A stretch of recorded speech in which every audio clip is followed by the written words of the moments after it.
edition of Valissimo Fashion Business Gist. Today we'll be looking at the product aspect. How do you offer value by product? Now, before I go into that, I'd like to encourage you to subscribe to the link below. Make sure you get that notification bell because that will enable you to continue getting updates from us as regards how to better improve your fashion business. Having said that, let's go into the details for today. Now, we talked about the aspect of you getting value or giving value by service. Today, like I said, we're going to be looking at how do you give value from product. For product, there are specific product requirements for everything.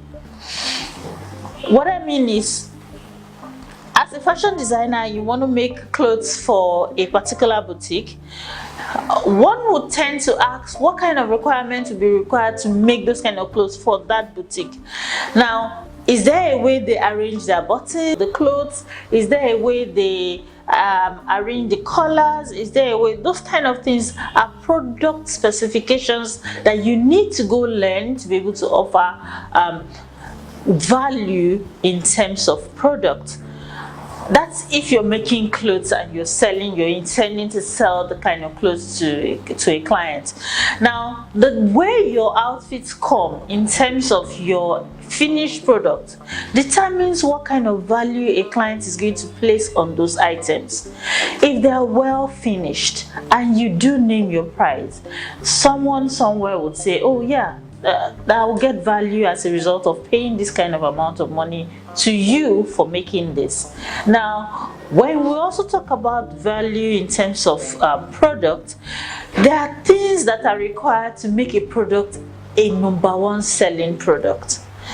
Advertising. If you haven't advertised your product very well, chances are that the number of people that will probably see it to get to the point of purchasing it might be limited if you do not advertise very well. So in terms of products, the kind of product you're giving, let me bottle down on the finishing. The finishing aspect is so important. That is why big companies spend a lot of time. In fact, they spend a lot of investment in going to make sure that everything is detailed accordingly. That means if you too, as an upcoming entrepreneur, wanting to go into that line of finished products as a result of selling to people, it means you have to be exceptionally detailed about the way the finishing of your outfits comes, so that someone who is coming to offer you money would not feel bad at the end of the day. I was going to say, you know what a good product is, but I'll scratch that because sometimes my own perspective of what is good might be different from what you class as good. But there is the general acceptance in terms of this is the standard requirement of certain things. That's why I say Google is your friend. Some of these things are out there on Google that you could click on Google, find out the specific requirements for a particular item you're trying to reproduce, and to ensure that you're producing it according to the specification that is generally accepted. So, in terms of offering value, in terms of offering value as regards service, we've pointed out about two different key things, which is the finishing of the product, which is also the your ability to be able to make that product, that finished product, seen, which is the advertising part. Those are the two key parts we mentioned in this particular topic. Having said that, let's look at something else that is very key to offering value. In my last post, we talked about offering value from giving value from service that you render. This one, we also talked about the giving value from the product you do render. In both of them, there is one common element, and that element is what I call the self-improvement element. If you're not improving yourself, you can't render good service to people. If you're not improving yourself daily, you cannot render good products to people. So at the end of the day, whether you are giving service, whether you are giving products, you must constantly work on yourself in such a way that you're bettering your lot every day.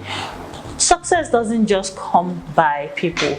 It's a deliberate, calculated effort to get to where success is. So if you want to be one of those designers that are classed as the successful type of designers, there are things you need to be doing systematically every day, in fact consistently, to get you into the ranks of the ones we require, or the ones we call the successful fashion designer. I hope these little tips today would have encouraged you in some other aspect to enable you get your learnings better, so that you could offer good quality service and good quality products. At the end of the day, remember how we got here. We're talking about how to make money, and we told you that you don't make money, you're not working in the mint, but you can earn money, and the best way to earn money is simply to offer value. And how do you offer value? You're offering value by service, or you're offering value by products. Now, how do you ensure that those products and services are offered as best as possible? Improve yourself. If you constantly improve yourself on a day-to-day basis, you get to find out that, oh, this is working, this is more the trendy things out there, this is more the most acceptable thing currently. In fact, what was acceptable last year might no longer be acceptable this year, might even not be relevant by next year. That means constantly you need to continue learning. My name is Valerie. Thank you so much for listening to this Valissimo Fashion Business Gist, and I'm hoping to send you more interesting topics to get you started, or to get you improved on your business constantly every week. Thank you so much. Click the subscribe button so you're going to always love the topics we bring to you.